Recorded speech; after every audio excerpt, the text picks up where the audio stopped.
모세가 이스라엘 백성들을 데리고 출애굽을 하잖아요. 출애굽하고 나서 이제 가나안 땅 앞에 가요. 가가지고 거기 가서 이제 정탐꾼을 보내요. 12명의 정탐꾼. 12명이 이제 가가지고 가나안 땅을 다 둘러보고 와요. 근데 둘러보는데 뭐 곳곳을 다 살펴요. 여기도 살피고 저기도 살피고 가나안 땅이 뭐 성으로 되어 있는지 아니면 산골짜기로 되어 있는지 아니면 평지로 되어 있는지 막 이런 것까지 다 일일이 다 체크하고 있고 그 사람들의 덩치는 어떻고 막 이런 거를 다 해요. 그런데 가나안 땅에 딱 가서 보니까 그때가 한참 포도를 수확할 때인 거예요.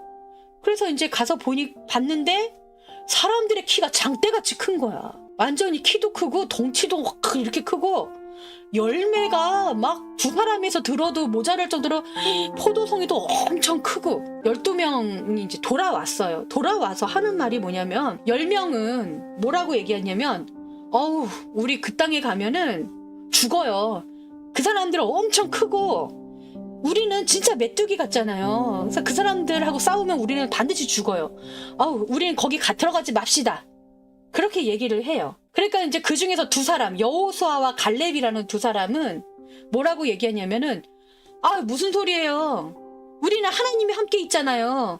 하나님이 우리를 도우실 거라고요. 우리가 그 전쟁에서 이길 수 있도록 하실 거라고요.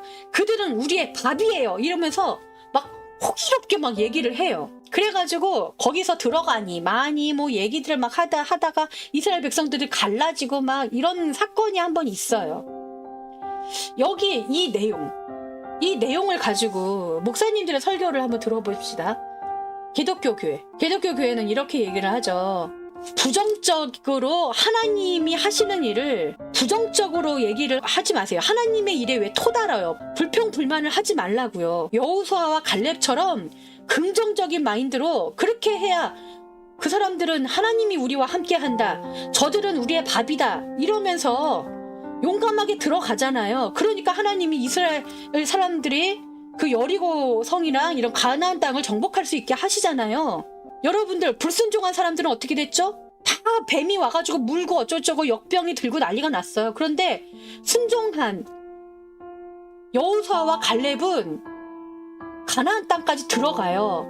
불순종한 사람들은 가나안 땅을 못 들어갔어요. 막 이러면서 그래서 여러분들 불평불만하지 마세요. 하나님의 말씀을 믿고 하나님의 말씀대로 행하세요. 그래야 하나님이 함께 하셔요. 막 이러면서 이제 가르쳐요. 그러니까 말하자면 제가 이거를 목사님들이 그거를 갖다가 뭐 약간 저도 이제 약간 극단적으로 목사님들의 해석을 비하시키기는 하지만 그렇지만 이런 뜻이 없을까요? 강단에서 전해지는 이 말씀, 교회에서 얘기하는 이 내용들에 토달지 마시오. 목사인 내가 하는 말에 토달지 마. 너희들 불평불만하지 마. 내 말에 불평불만하는 거는 하나님한테 불평불만하는 거야.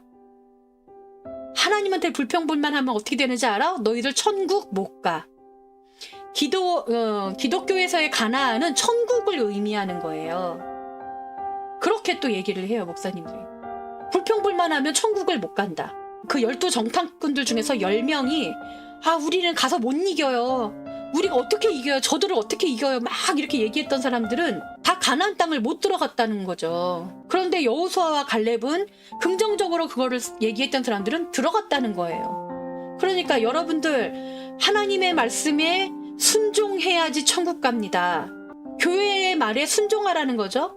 즉 뭐예요? 목사인 내가 펼치는 뜻에 순종해라. 토달지 말아라. 이거예요. 그렇게 해석되지 않으세요, 여러분? 그 말에 뭐가 더 있을까요? 여기서 본질을 한번 찾아보자고요. 이 성경 내용의 본질은 무엇이 본질이냐면 하나님이라는 그 존재에 하나님이라는 신의 그 일하심을 이들이 잘 모른다는 거예요. 하나님은 가나안 땅을 왜 보라고 하셨을까요? 이제 이들이 가나안 땅에 대한 열망을 가지고 가거든요. 출애굽에서 나와가지고 우리는 언제 이 힘들어 죽겠는데 배고프고 이 힘든 길을 그래 가나안 땅만 바라보고 간 거예요. 근데 막 기대에 차가지고 갔단 말이야. 그래서 하나님이 거기를 보여준 이유. 너희들 가서 봐봐. 내가 너희들을 위해서 준비한 땅이 대단하지? 열매도 이렇게 커. 그 열매를 먹고 사는 사람들, 그 땅에서 나온 소산물을 먹고 사는 사람들은 이렇게 기골이 장대하단다? 너희들도 그 땅에 들어가면은 그렇게 될 수 있어. 내가 준비한 땅이 여기가 축복받은 땅이야. 너희들 거기 들어가서 거기에 7 족속이 있거든? 거기 원래 살고 있는 사람들과 평화롭게 잘 어울려서 살 수 있도록 내가 그렇게 만들어줄 거야. 그러니까 너희들은 가서 그들과 융합해서 어울려서 잘 살아가 봐라. 그 땅은 매우 축복받은 땅이란다. 그거 보고 오라고 시킨 거거든요. 그런데 사람들은 그렇게 생각하지 않았어요. 다 전쟁을 생각한 거야. 하나님을 인간의 방법으로 해석을 해버린 거예요. 인간의 관점으로. 하나님은 평화의 하나님이시고 평안의 하나님이시고 사랑의 하나님이세요. 이거는 변함이 없어요. 이 논리는 변함이 없는 거예요. 그런데 사람들이 하나님을 전쟁의 하나님 막 이렇게 해석을 해놓은 거지. 하나님이 가나안 땅을 보고 오라고 한 거는 그런 의미에서 보고 오라고 한 건데 너희들 기대되지? 가나안 땅 얼마나 좋으니? 너희들이 그렇게 고생하면서 왔는 거 내가 거기에서 보상을 받을 수 있도록 해놓을 거야. 너희들은 들어가서 평화롭게 그들과 협력해서 말하자면은 그 왕들에게 가가지고 우리가 이렇게 서로 싸우지 않고 각자의 구역을 잘 정해서 그렇게 평화롭게 살아가기를 우리는 원합니다 하면서 여기 협정을 하라는 거였었지 전쟁을 하라고 보낸 게 아니거든요. 하나님을 오해해도 너무 많이 오해하는 거죠. 우리가 성경에 있는 내용이라던가 누구의 얘기를 들었을 때요.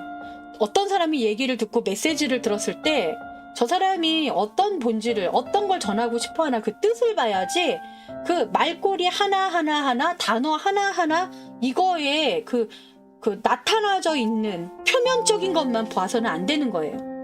달을 가르치면은 손가락이 예쁘네, 손가락이 뚱뚱하네, 손가락이 날씬하네, 손가락이 큐빅을 했느네, 저 손가락은 왜 손가락이 6개니 삐뚤어졌느니 이런 거 얘기하지 말고 뭘 얘기를 해야 돼요? 달을 가르쳤으면 달을 보셔야 되는 거예요. 가인과 아벨도 하나님께서 그거를 가르쳐준 이야기는 왜 그 이야기를 쓰셨냐, 그 이야기를 왜 우리에게 전설처럼 마치 동화처럼 구전처럼 왜 알려주시느냐. 너희들의 죄성은 인간의 죄성은 이것이다. 그래서 예수 그리스도의 구원이 필요한 것이다를 가르쳐주는 게 가인과 아벨의 이야기예요. 만약에 하나님이 가인을 진짜 저주한 거였으면요 표 안 주죠. 표를 안 줘요. 그런데 하나님은 두려워하는 가인에게 표를 줘요. 해치지 말라고. 왜 주셨을까요? 인간의 죄는 가인이 그렇게 해서 돌아다니잖아요. 여러분 잘 보세요.